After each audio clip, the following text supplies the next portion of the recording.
O programa a seguir não é recomendado para menores de 12 anos.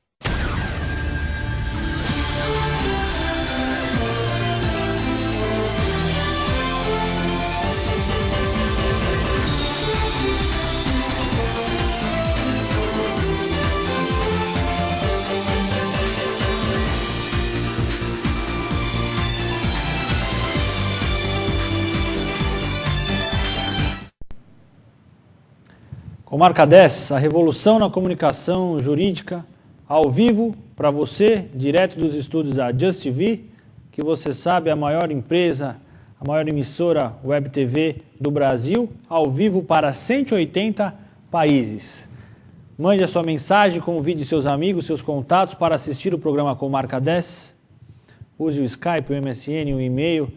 Diga que hoje teremos 2 entrevistas imperdíveis para você que gosta, para você que vive no ambiente jurídico, que gosta da parte eletrônica, de direito eletrônico, de aspectos jurídicos, do comércio eletrônico, e também para você que quer obter preciosas dicas relacionadas à área de recursos humanos, teremos aqui hoje 2 especialistas. Então divulgue nesse momento para que seus colegas e seus amigos possam também assistir o programa Comarca 10, que, como você já sabe, é a revolução na comunicação jurídica no mercado jurídico. Lembrando que é uma realização do jornal A Comarca do Mundo Jurídico e que você pode acessar a todos os programas anteriores no site da Comarca, que é o www.comarcanet.com.br. Quero agradecer a todas aquelas pessoas que nos enviam mensagens durante a semana que antecede o programa, com pedidos, críticas, sugestões. A sua participação é muito importante para nós. Continue mandando a sua mensagem, que certamente você receberá uma resposta. Para você poder falar comigo, pode me enviar um e-mail diretamente, é ricardo@comarcanet.com.br. No momento Shop Jur de hoje, quero mais uma vez destacar a nossa parceira, a Sociedade Brasileira de Direito Público, que você já sabe é referência em cursos relacionados ao direito público. O site da SBDP é o www.sbdp.org.br. Entre no site, você está vendo, invista em você, são cursos fundamentais para o seu aperfeiçoamento profissional. Essa é a nossa dica no momento Shop Jur de hoje. Comarca 10, a revolução na comunicação jurídica, hoje tem a grata satisfação de entrevistar um profissional que também já foi entrevistado pelo jornal A Comarca Jurídico no formato de papel. Hoje eu tenho aqui ao meu lado o grande advogado responsável hoje pelo departamento jurídico do Mercado Livre. Boa noite, obrigado pela sua presença. É uma satisfação tê-lo aqui. Marco Brasil, obrigado pelas suas considerações iniciais. Boa noite, obrigado pelo convite. Minha boa noite para todo mundo que está assistindo a gente ao vivo. Baita prazer estar com vocês aqui, Ricardo. Muito legal. O pessoal quer te conhecer. Fala um pouco da sua experiência, do seu histórico pessoal, do seu histórico profissional. Eu sou formado pela Universidade Mackenzie, aqui de São Paulo, turma de 96, já estou velhinho. Das experiências mais relevantes que eu tive profissionalmente falando, eu passei pelo PROCON, na época talvez mais tumultuada da história do PROCON. Eu comecei no PROCON em julho de 94, estava mudando o RV para o Plano Real, aquilo lá estava fervendo de gente, foi uma baita de uma escola. Depois trabalhei como advogado já na Golden Cross, seguradora também no olho do furacão, em 97, na época em que os planos de saúde estavam na berlinda. Depois passei pelo Grupo Pão de Açúcar, pelo contencioso pelo contencioso civil do Pão de Açúcar, e estou há 6 anos e meio no mercadolivre.com, o site líder de comércio eletrônico na América Latina. Legal, Marco. Então você que nos assiste nesse momento já sabe que nós falaremos hoje com um grande especialista que domina diversos segmentos de negócio, que já assessorou empresas, estando no jurídico interno, e que hoje está numa grande empresa, numa das maiores empresas de comércio eletrônico. E, Marco, a minha pergunta para você é nesse sentido. qual é a principal atividade? Explique para aqueles que nos assistem qual é o negócio do Mercado Livre. Porque depois nós entraremos nos aspectos jurídicos do Mercado Livre. Qual que é a principal atividade para aquele que eventualmente não conheça? Bom, o Mercado Livre é uma empresa que acabou de completar 10 anos de vida. Foi fundada, os fundadores dela são argentinos, a área corporativa da empresa fica na Argentina, ela está presente hoje em 12 países da América Latina. É o site líder em comércio eletrônico, embora ela tenha um formato não idêntico à maior parte dos grandes players de comércio eletrônico, porque o Mercado Livre em si não vende nada, ela não comercializa nada, ela não coloca nada à venda.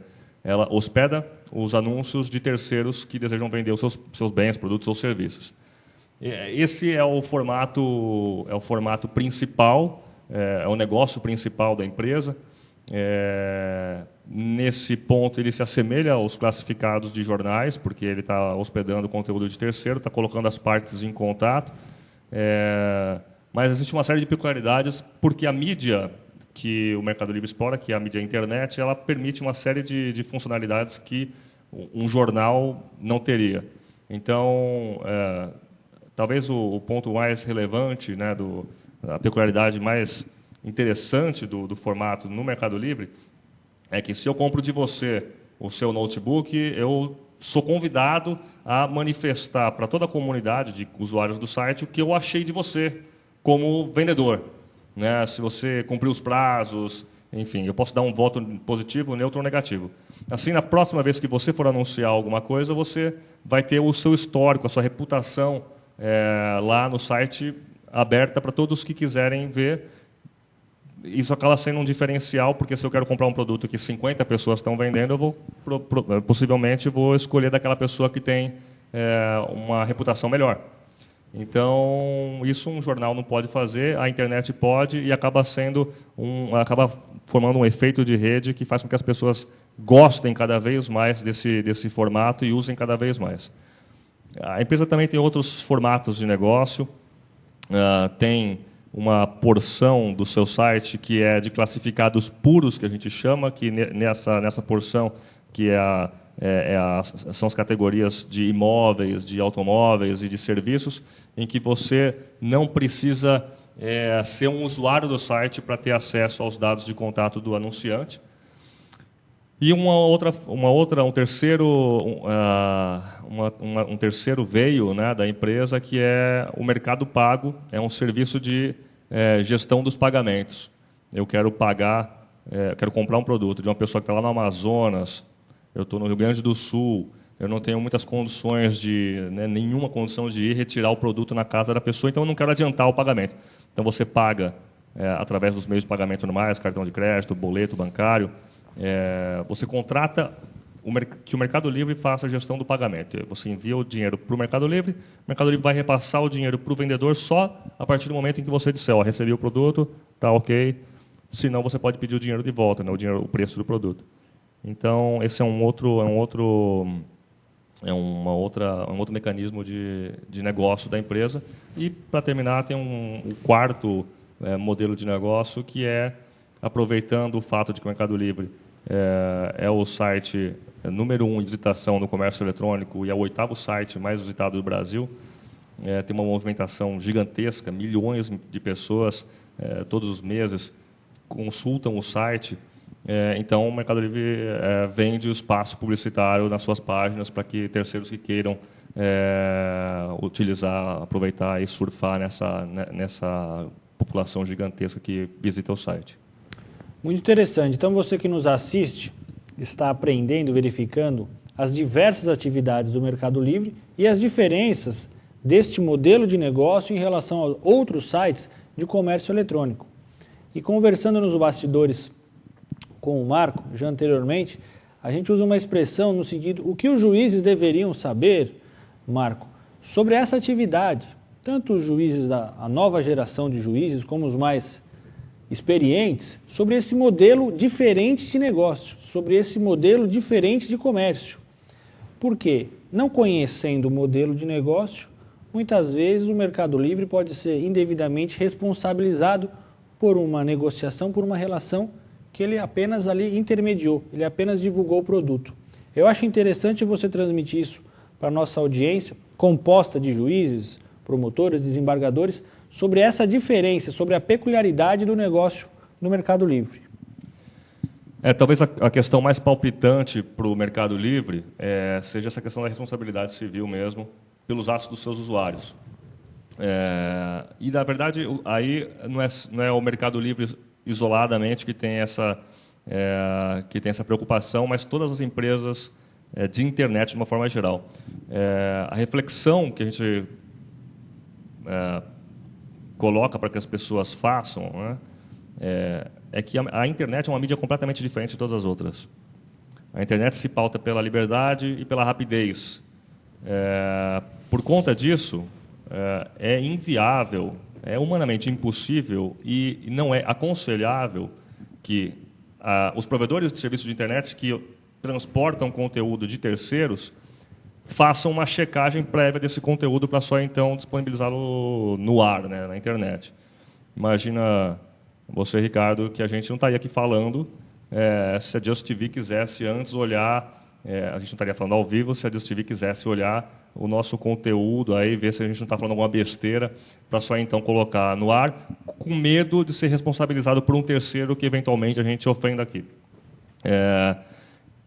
Mas aí ela até poderia fazer, porque né, talvez até tivesse condições, mas imagina um universo em que você tem uma ferramenta de blog em que milhões de pessoas estão postando livremente as suas impressões, os seus textos, todos os dias, a qualquer momento do dia ou da noite.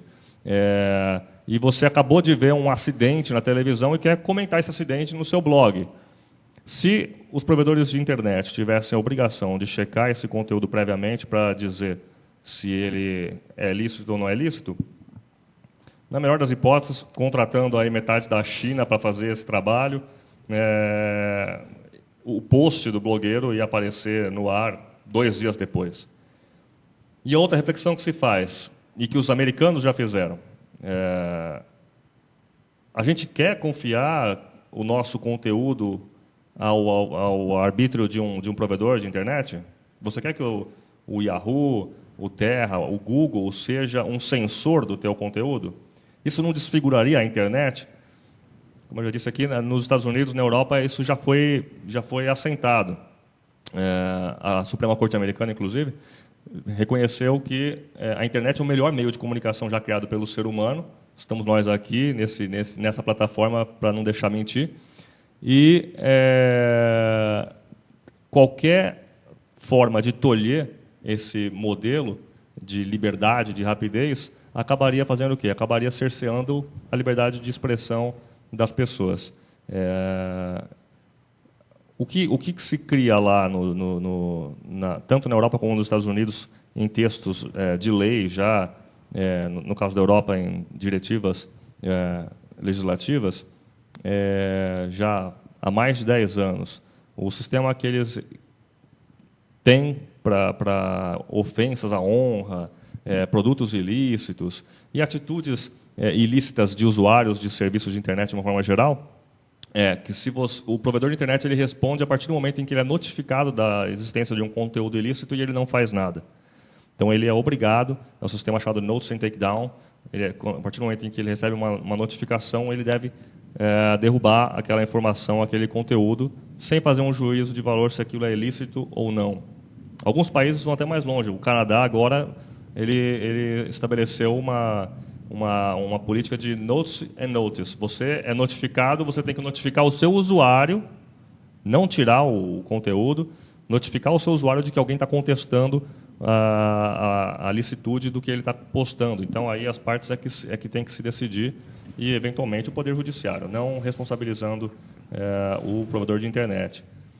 Isso inviabilizaria, né? Se pensar no lado do Mercado Livre, se eu começar a ser responsável, um fiador dos meus milhões de usuários nas transações que eles insetam uns com os outros, eu estou sendo fiador de uma coisa, de uma obrigação, de uma relação que eu não tenho a menor ingerência. Né? Se eu entro em contato contigo para comprar o teu notebook e você, por telefone, me convence, você tem uma boa lábia e tal, me convence depositar o dinheiro antes de eu receber o produto. Embora no site tenha lá as recomendações de segurança para você não fazer isso, para usar o Mercado Pago, usar o Sedex a cobrar, enfim. E eu faço isso, confiando em você, etc. E tal.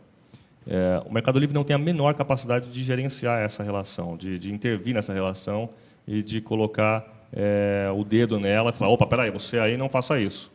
Ou então, você tem que usar o Mercado Pago, obrigatório, mas peraí, uma venda casada, então eu tenho que pagar por um serviço que eu não quero usar. Então, essas situações todas são situações que se colocam no dia a dia, e que eventualmente chegam ao judiciário. Uma relação comercial mal encetada, em que uma das partes agiu talvez de forma com má fé, ou a outra com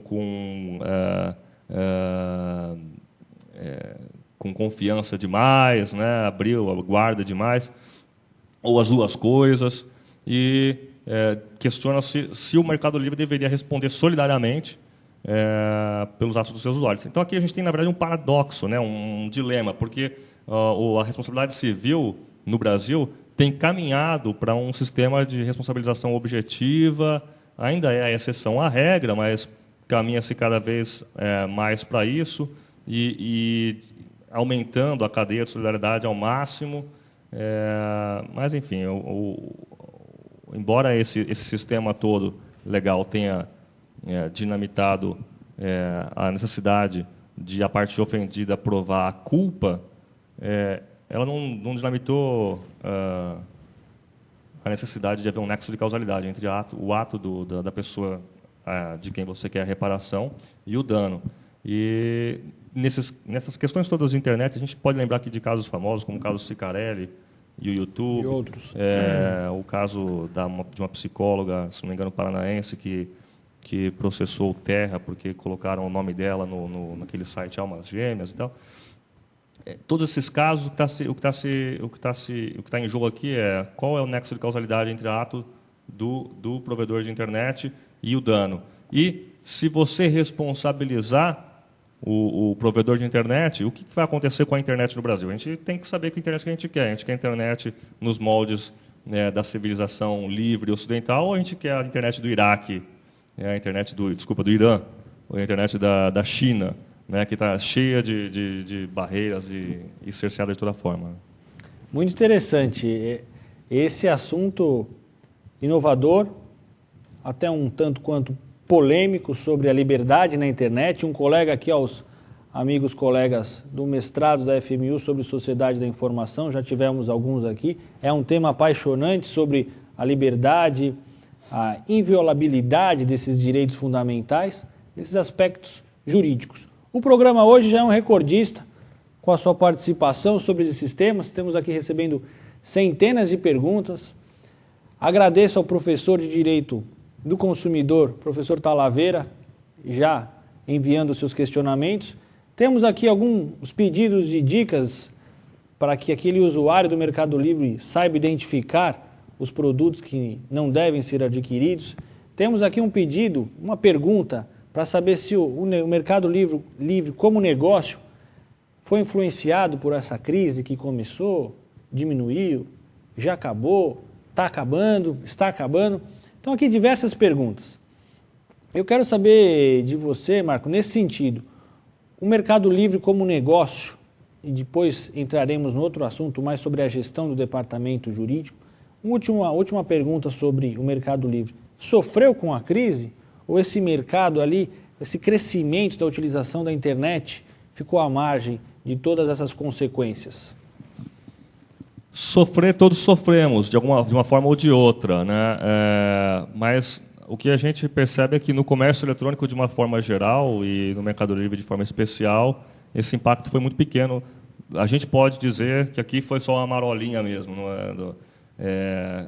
A marolinha do presidente Lula. A gente foi pouco impactado. O site continua crescendo. É até uma coisa... É muito gostoso trabalhar no Mercado Livre por esse tema apaixonante, né? Essas questões novas que estão colocadas, que o Brasil ainda está decidindo para que lado que vai. Mas também pelo fato de que eu trabalho numa empresa completamente diferente a cada 2 anos, né? Eu estou lá há 6 anos e meio, eu entrei numa empresa que era meio andar, num prédio pequeno, a gente já está agora em 2 unidades, enfim, já é uma empresa muito maior. O nível de crescimento é muito intenso, o número de novos usuários não para de crescer, né, de novos associados ao site, novos usuários cadastrados, o número de negociações não para de aumentar, o ticket médio aumenta também, as pessoas vão criando confiança, vão comprando produtos mais caros.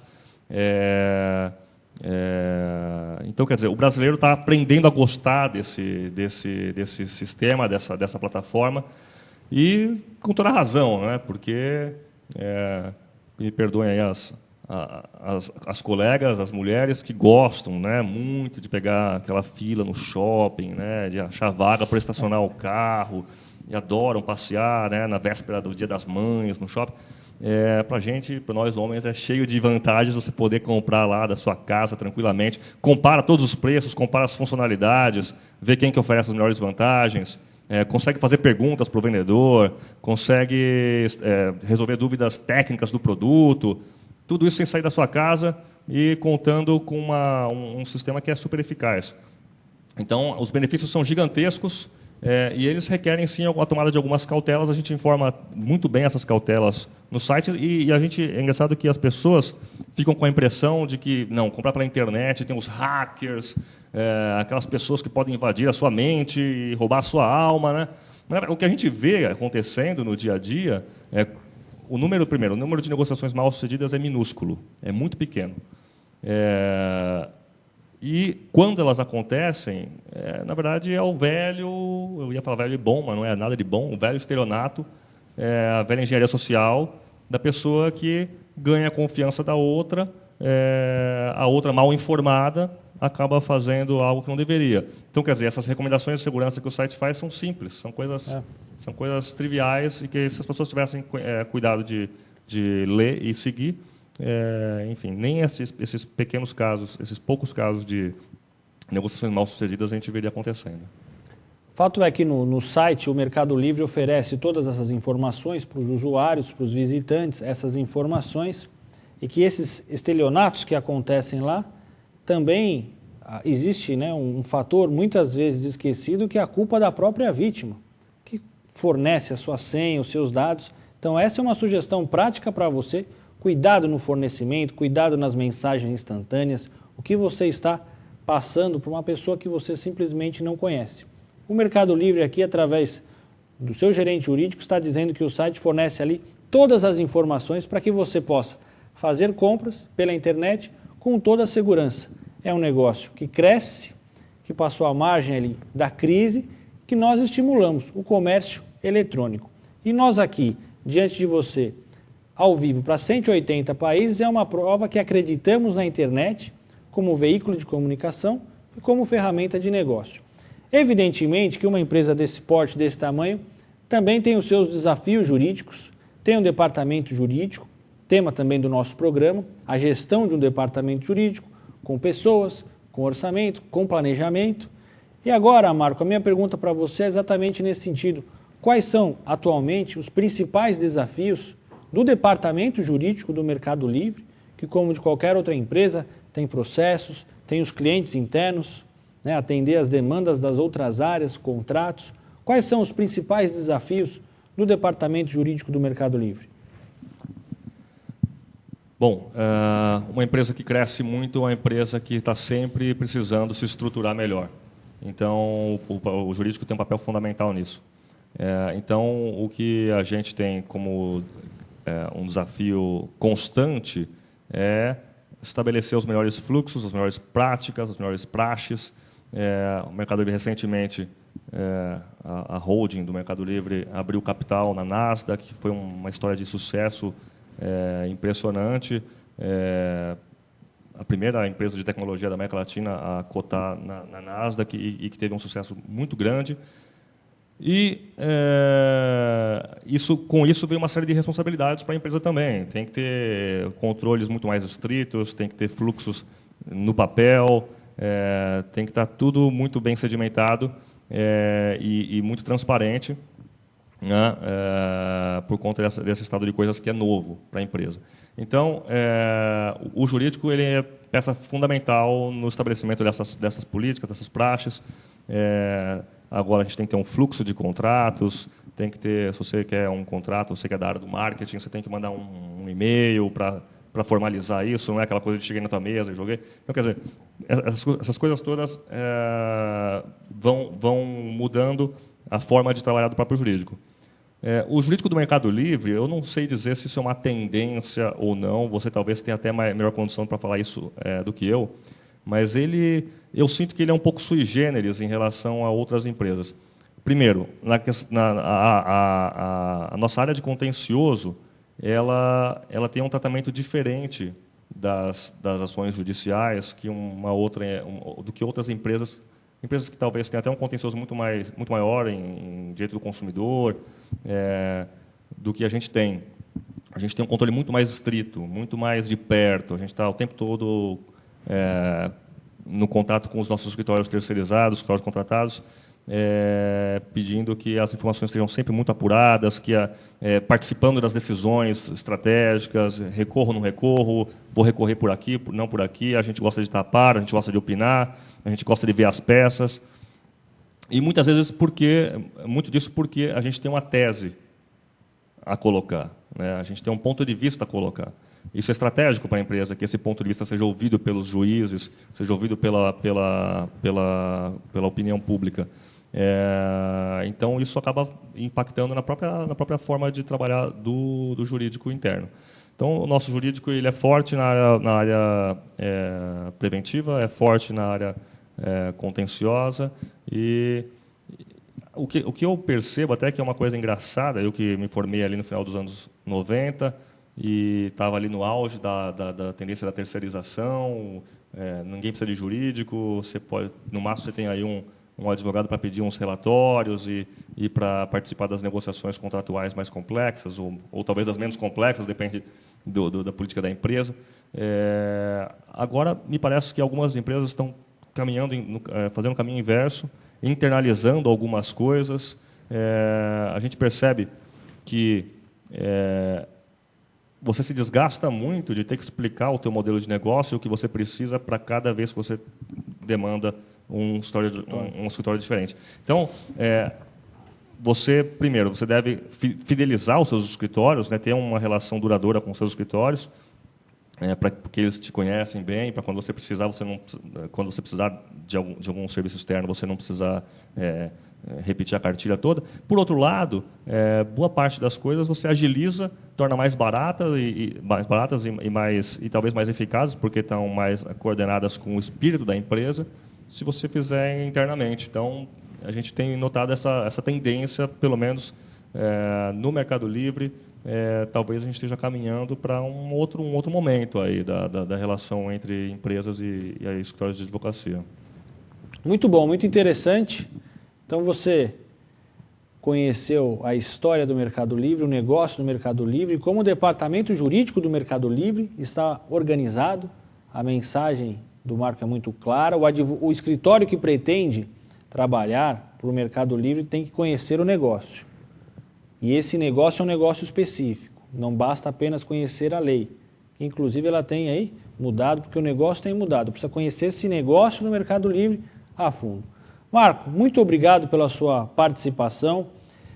Vou passar a palavra para você novamente, para sua mensagem final. E se eventualmente você quiser deixar o seu telefone de contato ou o seu e-mail para aquelas pessoas que tiverem dúvidas, evidentemente que com muito cuidado aí nos comentários.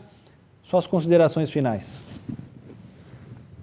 Muito obrigado. A gente sempre se empolga aqui, começa a falar demais, né, Ricardo? Mas, sei lá, espero que eu tenha atendido aí a expectativa sua primeiro e em seguida dos nossos, eu não sei como é que a gente vai falar, se é telespectadores? Netespectadores. Netespectadores. Fiel aí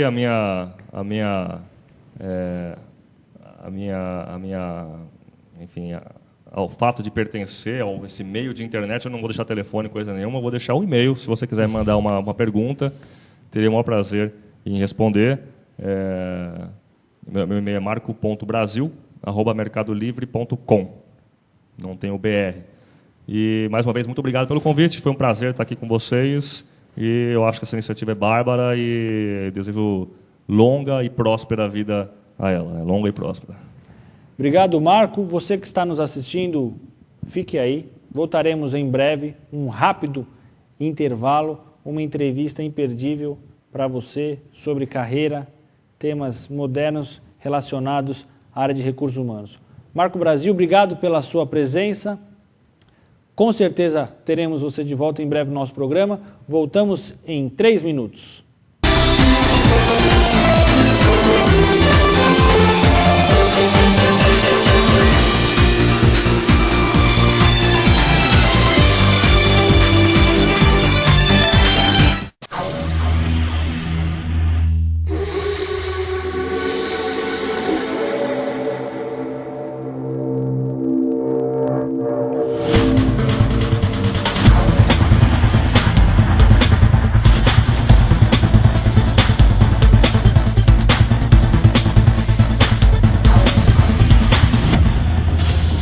Promoção imperdível do Gorilla. Fone de ouvido Bluetooth Nokia BH102, somente R$ 89,00 à vista ou em até 9 vezes de R$ 10,90 no cartão de crédito. Qualidade Nokia e tecnologia Bluetooth com menor preço. Acesse agora www.gorilla.com.br. Você, profissional ou estudante, está em busca de uma oportunidade? Não perca toda segunda-feira, às 20 horas, o programa Negócios e Carreiras. Informações sobre diversas áreas, concursos públicos e formação profissional. Ao vivo, na Just TV. Eu não sou diferente de ninguém, mas todo mundo faz assim. Eu me viro bem melhor quando tá mais pra bom que pra ruim. Não quero causar impacto, Nem tampouco sensação. O que eu digo é muito exato, É o que cabe na canção. eu não sei viver triste sozinho. É a minha condição. Iguais na diferença. Campanha pela inclusão das pessoas com deficiência.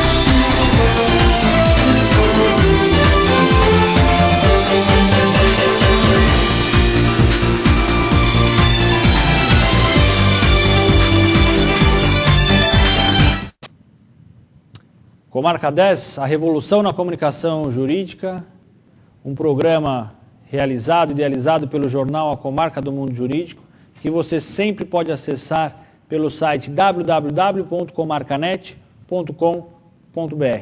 Mande sempre a sua mensagem. Ao meu lado, Carlos Alberto Bitinas, pessoa que eu atribuo o nome, a qualificação de maior especialista em recursos humanos na área jurídica, profissional com reconhecida capacidade, um currículo exemplar, a quem chamo também de professor e às vezes também de mestre Bitinas, pelo seu conhecimento. Bitinas, obrigado pela sua presença, suas considerações iniciais. Boa noite, Ricardo. Muito obrigado pelas suas elogiosas palavras, as quais atribuo naturalmente a sua generosidade, e bondade e amizade. Aliás, isso me carrega de mais responsabilidade em fazer um bom papel nessa entrevista e falar sobre esse nosso fascinante mundo de gestão de pessoas. Vamos compartilhar isso juntos. Muito legal, Bitina. Você já teve experiência em grandes empresas, em multinacionais, e também já teve experiência num grande escritório, aqui em São Paulo, um escritório internacional, onde você conviveu com a realidade jurídica. Conte-nos essa experiência do mundo empresarial e a experiência também em escritório de advocacia. Muito bem, Ricardo. A atividade de gestão de pessoas, que é o mundo que eu transito já há alguns bons anos, eu costumo dizer que é uma atividade que tem uma característica universal. Ou seja, as boas práticas de gestão de pessoas são aplicáveis a vários ambientes organizacionais, a vários ambientes empresariais. E não é diferente com o mundo jurídico, não é? Durante a minha carreira, eu passei por várias empresas da área financeira, da área de serviços, da área de logística, da área industrial, de produtos de consumo, química e por aí afora. E tive a oportunidade de gerir pessoas no mundo jurídico. Essa experiência foi nessa década, na década de 2000. E de lá para cá tenho transitado muito, dado aulas para advogados que necessitam gerir melhor as suas empresas e, dentro disso, naturalmente, fazer a gestão de pessoas com boas técnicas e que causem diferencial para suas empresas. Exatamente. As pessoas são diferenciais nas empresas. E tudo começa com o processo seletivo, com a seleção desse profissional, que é uma atividade também que o Bitinas tem realizado através da sua empresa. E eu quero saber, Bitinas, a sua opinião, quais são os desafios, os pontos, não vamos chamar de dicas, mas os caminhos que devem ser percorridos para um processo seletivo eficaz, conforme a sua experiência. Muito bem, Ricardo. Esse é um ponto, de fato, importante. O mundo da gestão de pessoas é vamos dizer assim, um mundo bastante rico em subsistemas, eu costumo dizer. Dentro de gestão de pessoas, nós temos várias atividades que, muito embora tenham no seu cerne gerir pessoas, elas têm características diferentes. Vou dar um exemplo. Recrutamento e seleção, como você acabou de citar, remuneração, treinamento e desenvolvimento, comunicação interna com os funcionários, avaliação de pessoas, gestão de carreira, vai por aí afora. Nós temos, no mínimo, 8 subsistemas. Qualidade de vida, gestão do clima organizacional. Muito bem. Dentro desse universo, que é complexo e que interage permanentemente o tempo todo, eles não funcionam de forma estanque. Dentro desse universo, eu costumo dizer que o ponto mais crítico e, no entanto, o ponto que muitas vezes é negligenciado, aliás, palavras essas que eu tomo do mestre Peter Drucker, é a atividade de recrutamento e seleção de pessoas. Isso eu vejo nas empresas, agora como consultor, fui executivo durante muito tempo, sou consultor agora. Na DRH nós fazemos esse trabalho de captação de pessoas para empresas. Nós vemos o quanto muitas empresas se preocupam com essa atividade, começam a perceber a importância de recrutar e selecionar bem, porque isso vai evitar uma série de problemas lá na frente, que a empresa muitas vezes gasta energia, que é outra coisa que eu percebo, muitas empresas gastam uma enorme energia, uma enorme quantidade de recursos para poder suprir deficiências no processo seletivo. Um bom processo seletivo exige algumas características especiais. Uma delas é uma boa técnica. A técnica é fundamental. Tem instrumentos técnicos para se fazer uma boa seleção. Outra é a sensibilidade de quem faz a seleção de pessoas. Esses dois aspectos andam permanentemente juntos e obedecem uma determinada sequência dentro da empresa. Por exemplo, uma das coisas mais importantes e que eu vejo acontecer comigo muitas vezes, repetidamente, é a empresa muitas vezes contratar apenas pensando no rótulo do cargo a ser preenchido. Por exemplo, preciso de um gerente jurídico, preciso de um gestor de pessoas, um diretor de RH, preciso de um gerente financeiro.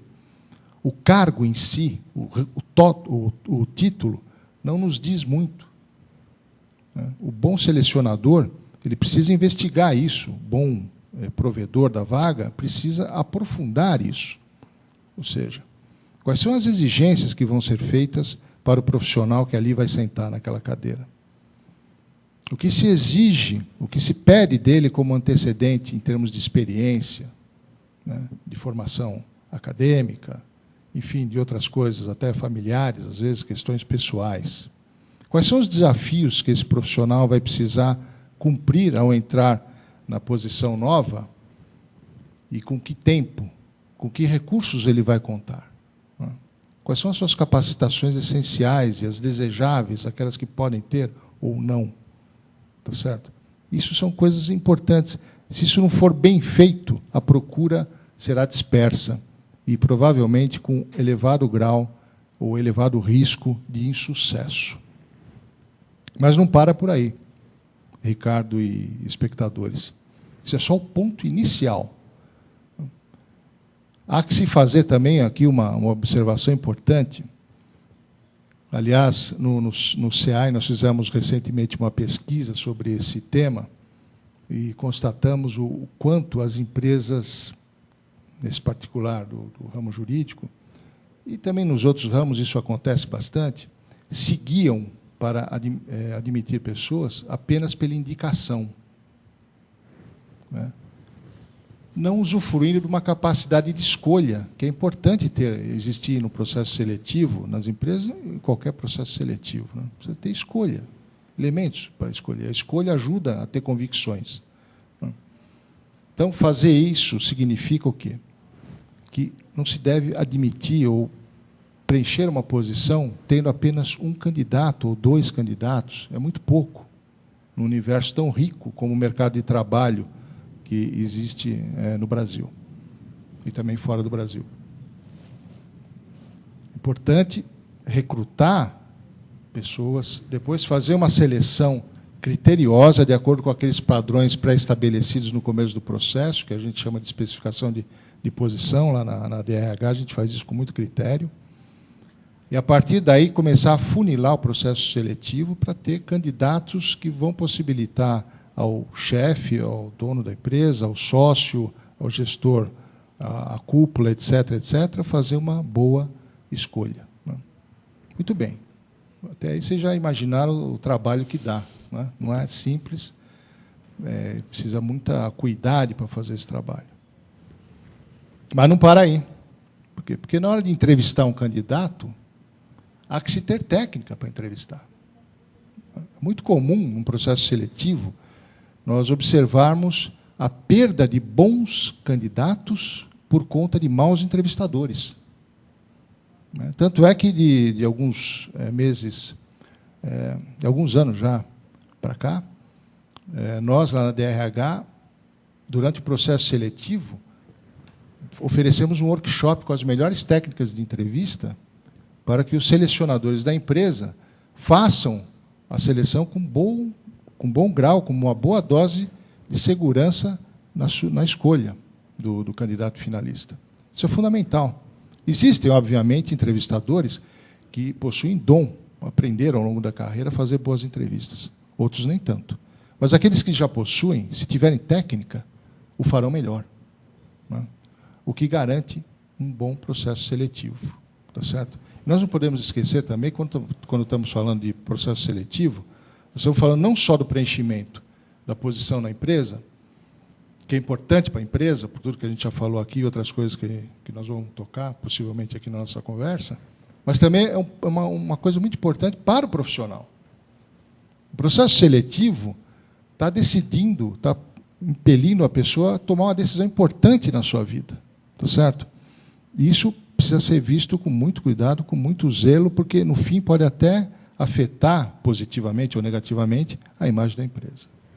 Muito interessante. Então, o processo seletivo tem regras, métodos, profissionais especializados nessa atividade. Fica aqui uma mensagem para você refletir, para você pensar, e não deixar isso no segundo plano. Você já sabe que é custoso, trabalhoso, e agora você está ouvindo de um profissional, de um especialista, que existe toda uma metodologia de trabalho que garanta um resultado eficaz. E existem alguns, não só termos, mas trabalhos modernos, Bitinas, que já tivemos a oportunidade de conversar sobre ele, que muito se fala, o coaching, o mentoring, o counseling. Explique essa diferença desses três trabalhos. Eu sei que você é um especialista nesse assunto, e os benefícios de cada um deles, apenas como uma pitada para os nossos netespectadores. Sabemos que é um tema vasto, mas explique aí as diferenças e os benefícios do coaching, por exemplo. Ok. O coaching, o mentoring e o counseling eu costumo dizer que são 3 primos irmãos que transitam numa família que a gente chama de desenvolvimento de pessoas, né? E muitas vezes essas técnicas, esses métodos, vamos melhor denominar, esses trabalhos, são confundidos, não só por quem os toma, mas também pelas empresas mesmo, que se preocupam em desenvolver pessoas. Então, cabe aqui, é importante fazer uma distinção entre eles. O counseling, que é o aconselhamento, é um trabalho que é feito para apoiar alguém, um profissional, um gestor, um diretor, seja quem for, um empresário, a tomar decisões. Ou seja, normalmente, o trabalho de aconselhamento é feito por quem possui habilidade ou conhecimento para tomar determinada decisão, apoiar alguém a tomar uma determinada decisão. Vou me associar, não vou abrir uma atividade, não vou reestruturar, não vou... Enfim, alguém pode apoiar o executivo, o empresário, a tomar uma boa decisão. Isso é um trabalho de aconselhamento. O trabalho de mentoring, ou mentoração, ou mentoramento, como já a palavra está se aportuguesando, é um trabalho parecido, mas tem uma conotação assim muito próxima ao guru, né? O mentor é aquele profissional, normalmente, aliás, essencialmente, experiente e que vai poder apoiar alguém em questões importantes para a sua carreira ou para o gerenciamento que está fazendo em uma determinada área. É condição fundamental para alguém ser mentor de outro, esse alguém ser um profundo conhecedor do trabalho que está sendo feito pela pessoa que toma o trabalho do mentoring ou da própria pessoa, do próprio profissional que está tomando o trabalho do mentoring, né? Então, esse trabalho pode ser feito, inclusive, esparsamente ou regularmente. Tem empresas que fazem trabalho de mentoring regularmente, o que é muito bom, ou seja, pessoas mais experientes fazem isso com aqueles que estão em outros estágios de carreira mais inferiores.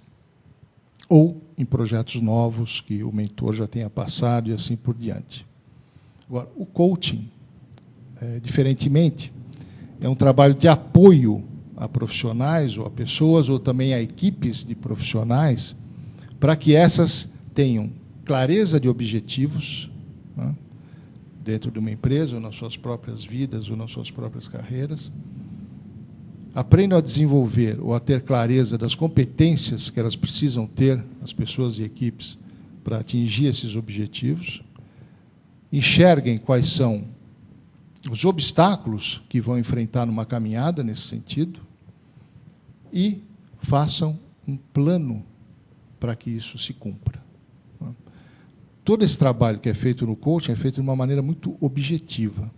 Muitas vezes se confunde o trabalho do coaching com uma espécie de terapia corporativa. Não é bem isso, não. É uma coisa muito objetiva, começo, meio e fim, prática, e que, principalmente, provoca, se é que eu posso usar essa palavra, com que esses itens que eu acabei de enumerar saiam de dentro, né, do próprio profissional, do próprio tomador do processo de coaching. O coaching hoje, na área de desenvolvimento de pessoas, é o que há de mais moderno e mais em voga nas empresas, principalmente nos Estados Unidos e na Europa, e agora também, de algum tempo para cá, fortemente no Brasil. E nós fazemos isso lá na DRH, e eu devo também alertar o seguinte: para se fazer um bom coaching, um bom counseling, um bom mentoring, é importante que quem o faça seja gabaritado, seja certificado.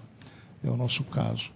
Não basta ter quilometragem, ou anos de uso, ou anos de vida corporativa para se fazer esse trabalho, porque é um trabalho de altíssima responsabilidade. Então, há que se ter critérios técnicos também nisso. Muito interessante. Então, cuidado a você que pense em fazer um trabalho sério, um trabalho profissional. Tenha esse cuidado na escolha do profissional que irá ser o seu coach, mentor e por aí vai. Bitinas, esse tema também é apaixonante, fascinante. Tenho aqui dezenas de perguntas, porém o nosso tempo ele é curto e ele voa quando nós estamos ao lado de pessoas como você, profissionais altamente gabaritados. Sendo assim, sou forçado a pedir a você as suas considerações finais, as suas dicas pontuais para os profissionais, líderes, gestores de áreas de departamento e deixe também o seu e-mail para contato da DRH Talent. É uma pena, de fato, nós não podermos nos exceder aqui no limite, é óbvio, mas nós poderíamos ficar conversando sobre esse tema horas e horas a fio. Mas o que eu costumo dizer nas aulas e nos trabalhos que nós fazemos nas empresas é o seguinte: o gestor de pessoas, é importante ter 3 pontos para se fazer uma boa gestão de pessoas. Logicamente que eu estou sendo muito sumário aqui, né, na minha colocação. Mas vamos partir desse pressuposto. Primeiro, fazer gestão de pessoas é importante que ela seja feita, ou que se tenha um olhar muito aguçado para a estratégia da empresa, ou para a estratégia do ambiente no qual a gestão de pessoas está sendo praticada.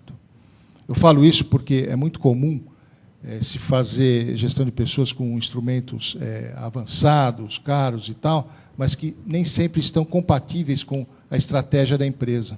Aí fica uma coisa dissonante e que acaba levando não só a não bons resultados, como a enganos perigosos. Segundo é ter técnica, ter boa técnica, né? Não arriscar muito, buscar fontes seguras, experientes, para que o processo de gestão de pessoas seja feita de uma maneira sólida, né? Fazer stop and go, ida e vinda, em gestão de pessoas é algo muito desgastante e pode custar alto para a empresa. Só para você ter uma ideia, o custo de uma admissão mal sucedida, segundo estudos americanos, chega a 1 ano de salário do profissional ou da posição que foi preenchida. E boa parte disso é custo invisível. Então, é uma coisa importantíssima ter boas técnicas para se fazer gestão de pessoas. E terceiro, principal, que é muito esquecido, é ter sensibilidade para lidar com pessoas, né? Lidar com pessoas não é algo simples, porque pessoas são recursos únicos, individuais, que têm história própria. Então, precisa ter sensibilidade. Isso exige uma aplicação não menos do que diária, mas que dá excelentes resultados. Muito bem. O nosso e-mail é carlos.bitinas@drh-talent.com. O nosso site, que vocês todos estão convidados a visitar, é www.drh-talent.com.